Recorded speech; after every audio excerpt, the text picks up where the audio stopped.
Hey guys, this is a video for 7.4, constrained maxima and minima. So we'll figure out what constrained maxima and minima are.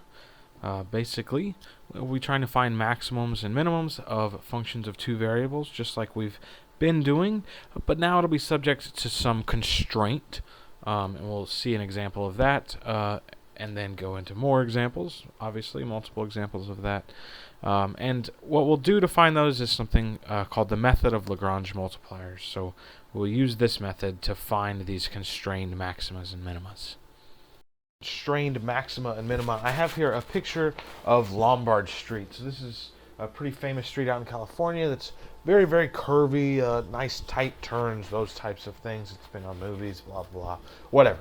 Okay, so what does this have to do with constrained maxima and minima? So imagine that you are in this little smiling green car at the top of Lombard Street and you need to go down the hill. Now, what if I said, what's the fastest way you could do that? So that would be an optimization type problem. How fast could you do that? Well, you could follow the road, but maybe it's faster to just go straight down to the bottom and not stay on the road and just jump over all the barriers and turns and things like that. Okay, so that would be sort of the fastest way to get down that hill, but you weren't following the street.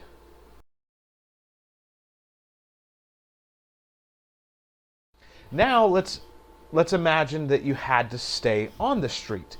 This would represent a constrained optimization problem, right? So the optimization part is still we're trying to get to the bottom of the hill as fast as we can. And then the constrained part, well, that means we have a constraint, and that constraint here would be you have to stay on the road.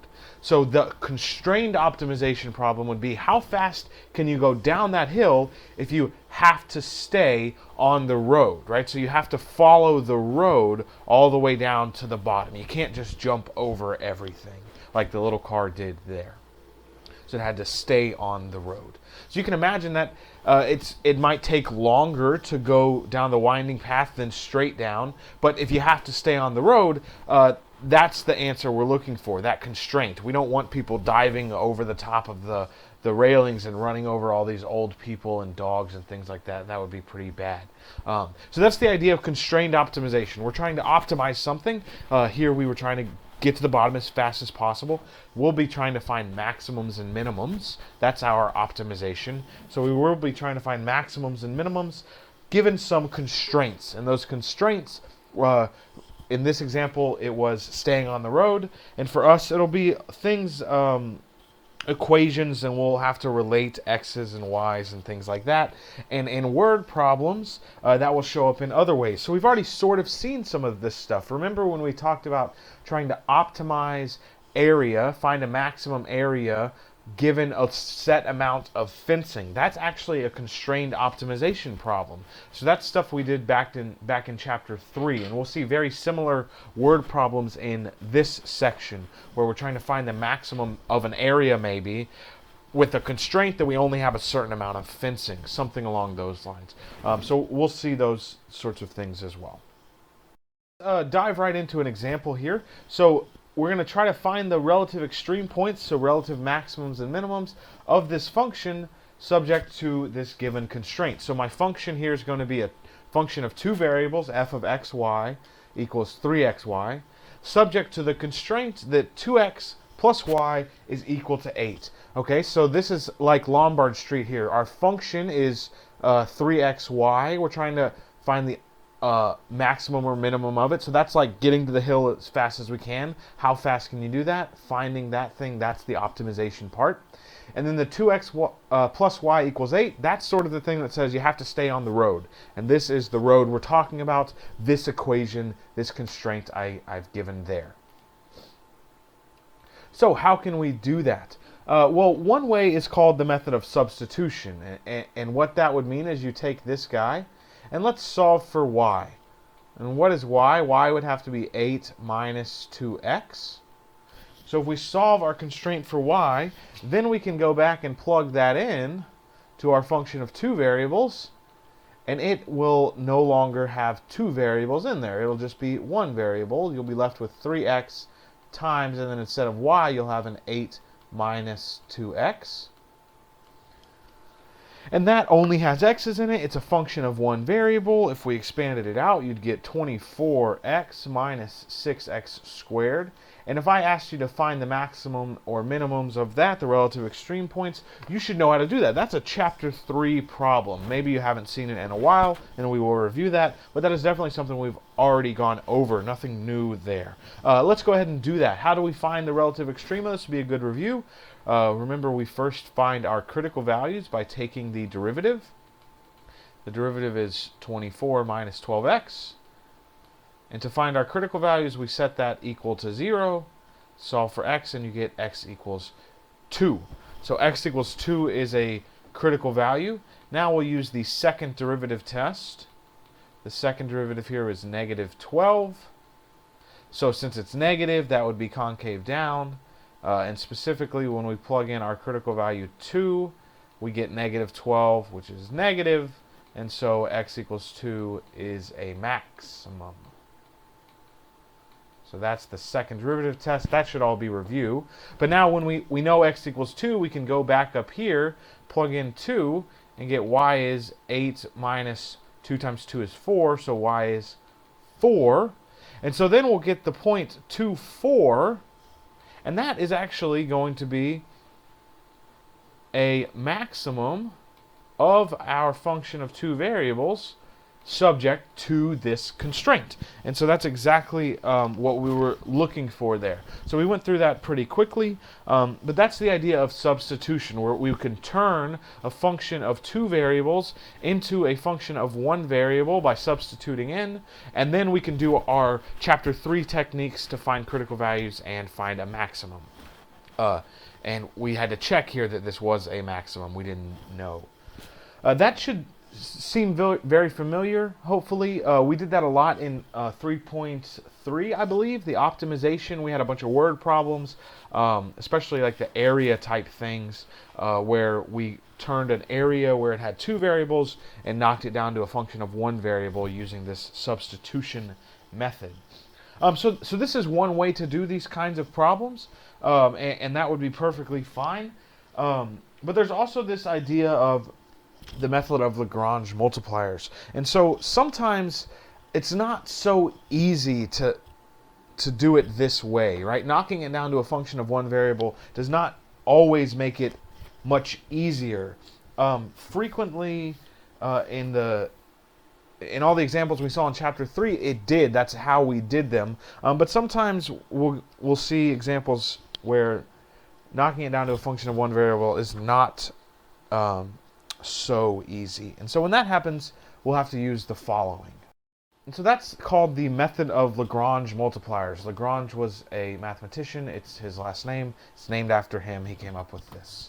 And so what that is that to find the maximum or minimum value of a function of two variables subject to a given constraint that is equal to 0, you do the following. You form this new function called the Lagrange function, and it will be a function of three variables, and it's your original plus lambda times your constraint. Then you find some first order partial derivatives, fx, fy, and f lambda. You solve the system where they are all equal to 0, and then whatever your solution to that system is going to give a maximum or minimum of your function of two variables subject to your constraint. So this page here of the method of Lagrange multipliers, this whole box you will get as a formula sheet type thing.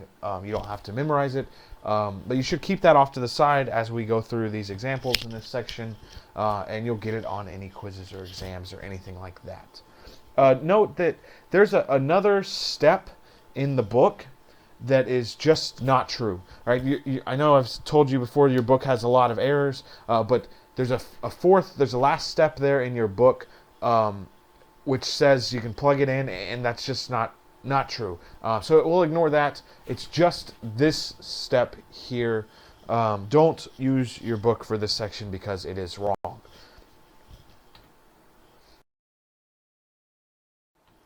Okay.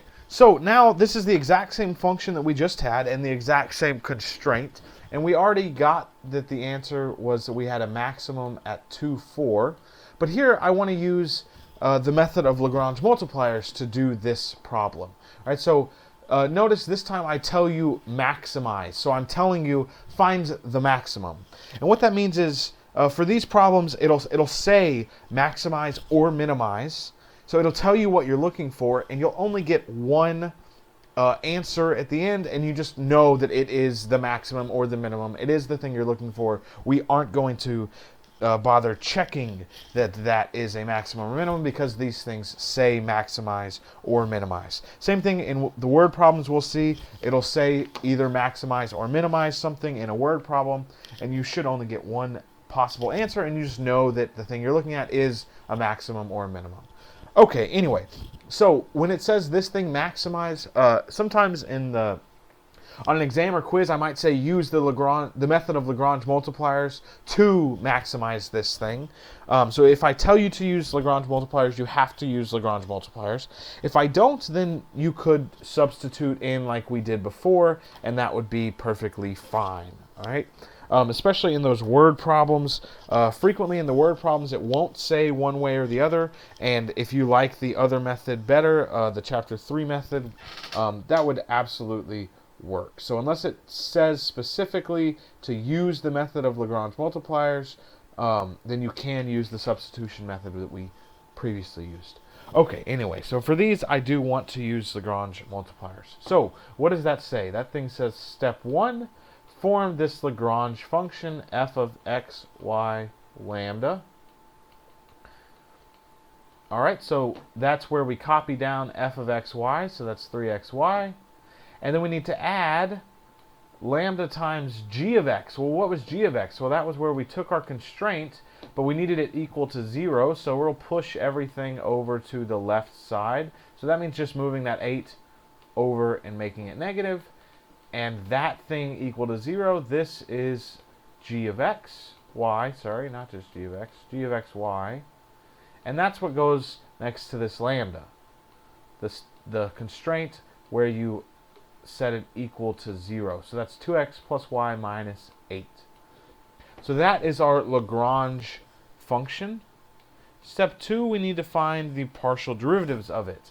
Remember in that 7.1 and 7.2 video, I had us take some partial derivatives of things that look like this, and that was so that when we got here, we'd seen that before. So what's fx here?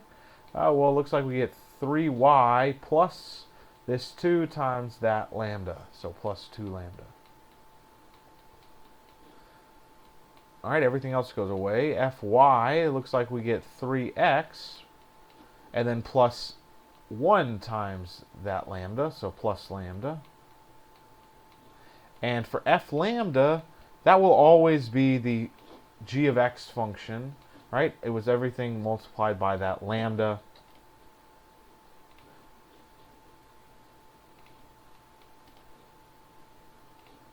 And so that should always just be g of x, but double check that. 2x plus y minus 8. Okay, so that's step 2. We found those partial derivatives. Step 3, we want to set them all equal to 0. Now there's a systematic way that we're going to solve this system of equations, right? We're going to do the same thing every time. So what we'll do is we'll set fx equal to 0.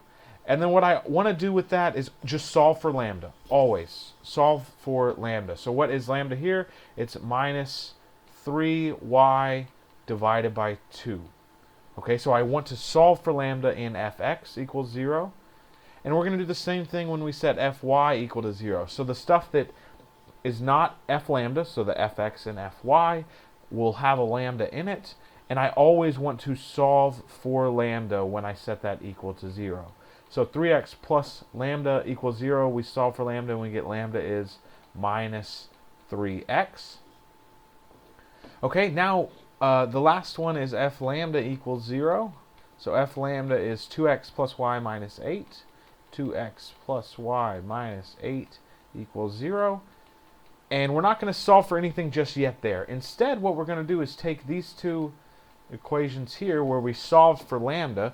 So if lambda equals negative 3y over 2 and lambda equals negative 3x, then we can set those two things equal to each other because they are both equal to the same thing on the left side. So that's why we solve for lambda. So that allows us to set the right sides of these equations equal to each other. So we get negative 3 over 2y equals negative 3x. And now what we want to do is use that to solve for y. So y equals what? So you multiply the negative 3 over 2, bring it to the other side, and you get positive 2x. So y equals 2x. Okay, so if y equals 2x, then what we're going to do is take this y equals 2x, and now we'll use the equation we haven't used yet and plug that in for the y here. So when we do that, we get 2x plus, well, y equals 2x, so 2x minus 8 equals 0. And now that equation only has x's in it, and we can solve for x. So that will be 4x minus 8 equals 0. Let you guys check this, but you should get here x equals 2, which we already knew was the correct answer. So x equals 2. And then once you know x, you can bring this thing down and say, well, okay, if y equals 2x, then y equals 2 times 2, which is 4. And so we do get the same answer as before, that the maximum is 2, 4. And again, we don't have to check that it's a maximum.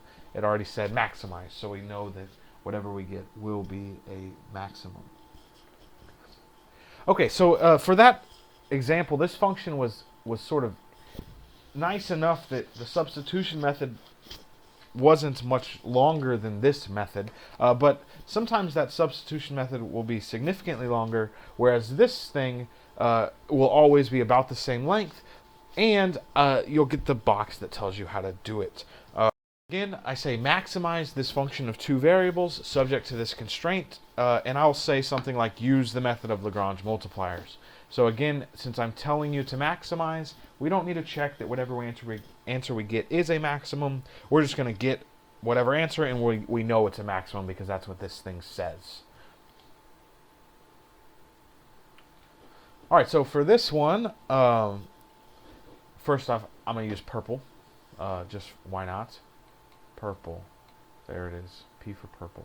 Okay, so how do we do these things for the method of Lagrange multiplier? So step one is to form that Lagrange function. And we know that we're going to need g of x, so let's take our constraint and get one side to be 0. So we'll subtract this 4 over.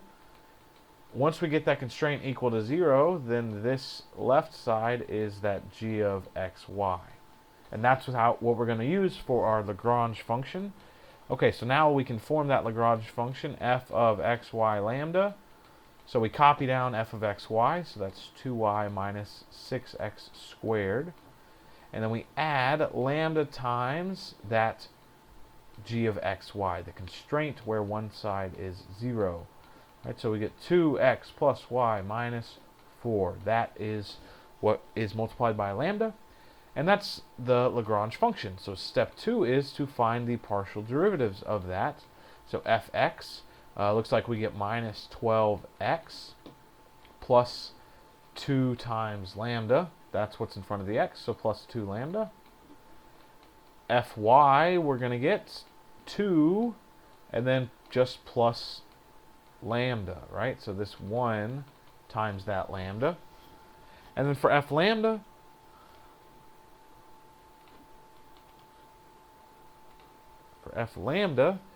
you will get just this g of xy function inside this parentheses here. So 2x plus y minus 4. So those are the partial derivatives we needed. Now for step 3, we're going to set those equal to 0. So fx is minus 12x plus 2 lambda, and that is equal to 0.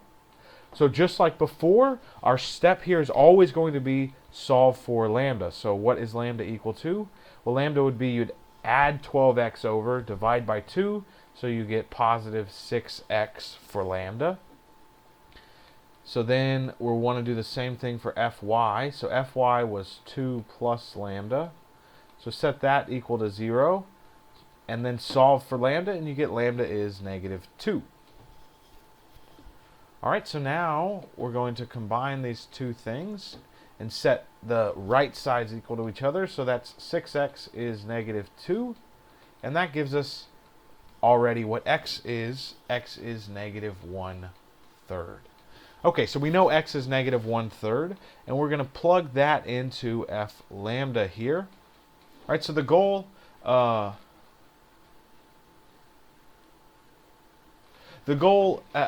of these fx and y's here should always be that you'll get at the end an x or y equals something, and then you'll go plug that into f lambda.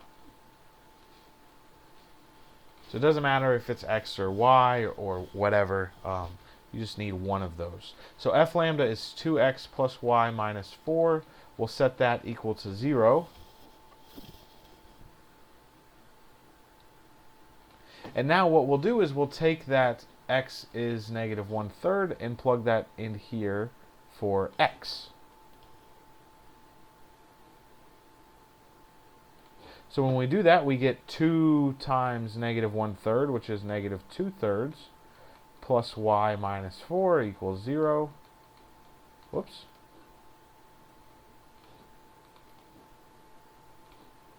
Minus 4 equals 0.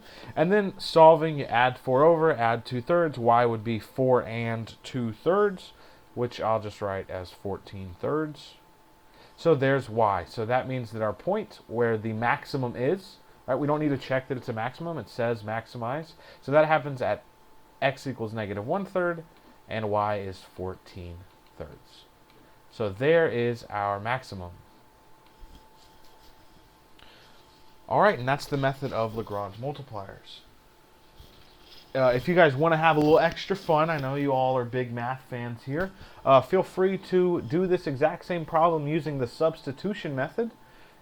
Another example here.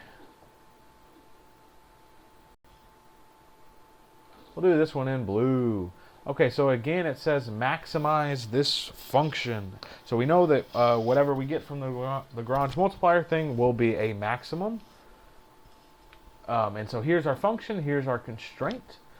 And if we want to use the method of Lagrange multipliers, which we do, we know we need to find this g of xy guy, and that's our constraint equal to 0. So to get 0, we'll add 1 to both sides. So here we'd get x plus y plus 1, and that is equal to 0 using that constraint. So there's our g of xy, and now we can form our Lagrange function, which is the first step of the Lagrange multiplier method. So that's f of xy lambda is, we're going to copy down f of xy, 25 minus x squared minus y squared plus lambda times g of xy, which is our constraint, x plus y plus 1, and that's equal to 0, so that's good. Okay, so now second step, find those partial derivatives. Fx looks like fx is minus 2x plus lambda. We also need fy. Looks like fy is minus 2y plus lambda. And we need f lambda, which is our constraint, x plus y plus 1. That should be what's equal to 0. Okay, now step 3, after we found those partial derivatives, is to set them equal to 0. So fx, which is minus 2x plus lambda, equals 0. And again, our step there is always going to be to solve for lambda. So you get lambda is 2x. We're going to do the same thing with fy. Fy is minus 2y, y, there we go, plus lambda. Set that equal to 0. Solve for lambda, and you get lambda is 2y. And once you have two things that lambda is equal to, you use those and set the right sides equal to each other, and you get 2x equals 2y. Cancel your 2's to get just x equals y. Okay, so we'll use that x equals y and f lambda here. So f lambda is x plus y plus 1, which equals 0. And now we can plug in either x or y for the other one. Doesn't matter. So let's plug in, how about y equals x? So that would be x plus, and then instead of y, we just have x again, plus 1 equals 0. Solving for x, we get x is negative 1/2. And since y equals x, that's also equal to y. So our point here where we get a maximum is negative 1/2, comma, negative 1/2. And that's our...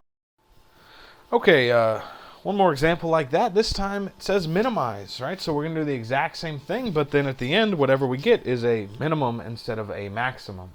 Okay, so we've got a function of two variables subject to this constraint.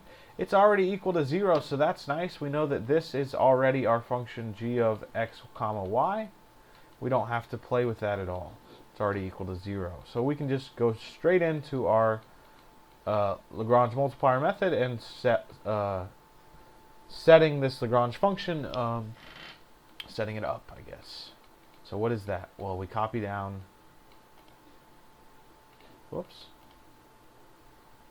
copy down f of xy, so that's y squared plus 6x, and then we add lambda times that g of xy, which is our constraint, which is equal to 0. And so there we go, y minus 2x times lambda. Okay, step 2. Find those partial derivatives. fx here is 6 plus, will be this negative 2 times lambda. So how about not plus? How about minus 2 lambda? Minus 2 lambda. Okay, there's fx. Fy is, looks like we get 2y plus 1 lambda, so just plus lambda. And f lambda, we should get our original constraint, y minus 2x. Okay, step 3, take those guys and set them equal to 0. So fx is 6 minus 2x. Whoops, not x. Sorry, 6 minus 2 lambda.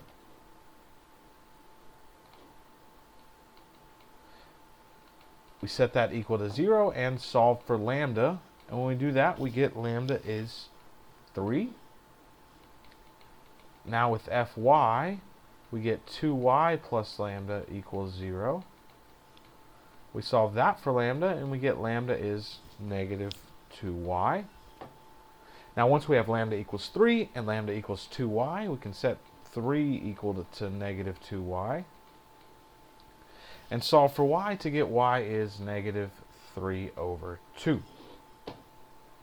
Okay, so now what we're going to do is look at this f lambda is y minus 2x, which is equal to 0, and plug in negative 3 over 2 for y to get negative 3 over 2 minus 2x equals 0.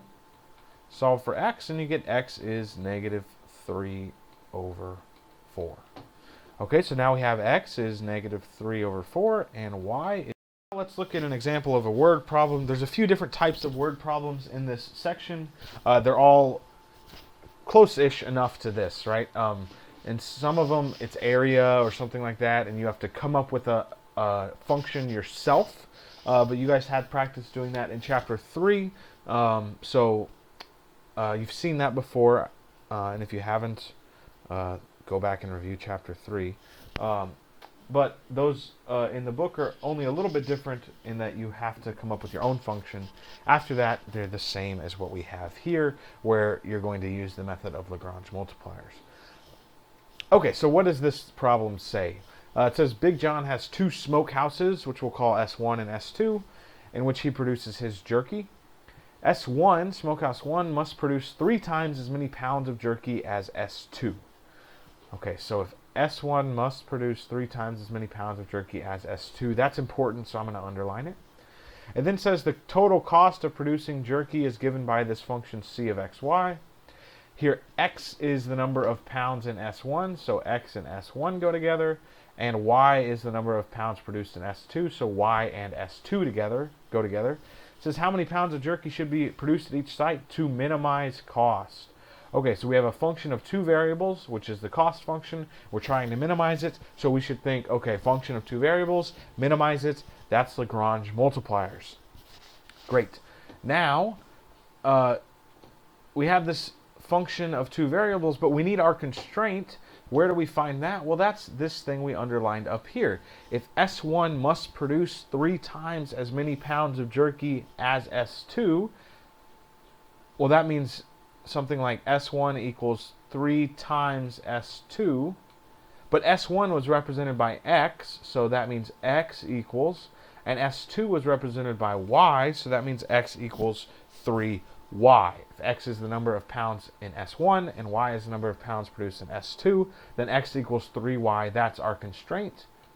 And so that gives us that G of XY equals to 0 would be X minus 3Y equals 0. And that's our constraint that we'll use to form our Lagrange function. So now let's do that.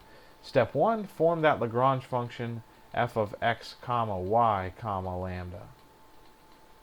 So we do that, and we'll copy down 0.3x squared minus 150x minus 610y plus 150,000 plus lambda times our constraint, which is x minus 3y. All right, barely fit. Great. So that's our Lagrange function.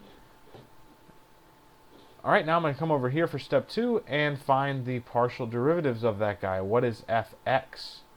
All right, so try that one on your own. You should be able to get that. For fx, what did you guys get? I got 0.6x minus 150. Whoops. 150 minus 150 plus lambda. So 0.6x minus 150 plus lambda. For fy, I got minus 610 minus 3 lambda. And for f lambda, that should be your original constraint, which was x minus 3y. Okay, so those are our partial derivatives. I'm going to go ahead and do step 3 without rewriting them, and that is setting them equal to 0. All right, we set all 3 of those equal to 0. The first guy, remember, it's the same steps as before. Solve for lambda. When you do that, you get minus 0.6x plus 150 equals lambda from fx. From fy, you'll get lambda is negative 610 over 3. Okay, so now set those two things equal to each other. Minus 0.6x plus 150 equals negative 610 over 3. And then you can solve for x, and you'll get x is 5,300 over 9, which is about, we'll say 589. We'll round to the nearest pound. Why not? Okay, so if x is 589, then we go to our constraint here, f lambda, plug in 589 for x. So 589 minus 3y equals 0, and you get y is about 196. If you want an exact answer there, if you plug in 5,300 over 9, this is really exactly 5,300 over 27. It's about 196. You can round. That's fine. Okay, so that means our minimum is going to come when x is 589-ish and y is 196-ish. So we can round there. And so that means what? Well, we want to know how many pounds of jerky. So when x is 589, that's 589 pounds at S1 and 196 pounds at S2. And if that's what Big John makes, that will minimize Big John's cost to make jerky. Okay, so this is the only word problem we're going to do in the notes here, but it's similar to the other problems in the homework. Again, the only difference is Obviously, they'll look different, but the main idea is in those word problems, you'll have a function of two variables. You might have to come up with it yourself if it's an area or something like that, and you'll have to be able to identify this constraint in that word problem. Right, so you have to identify that constraint and then just do the same exact Lagrange.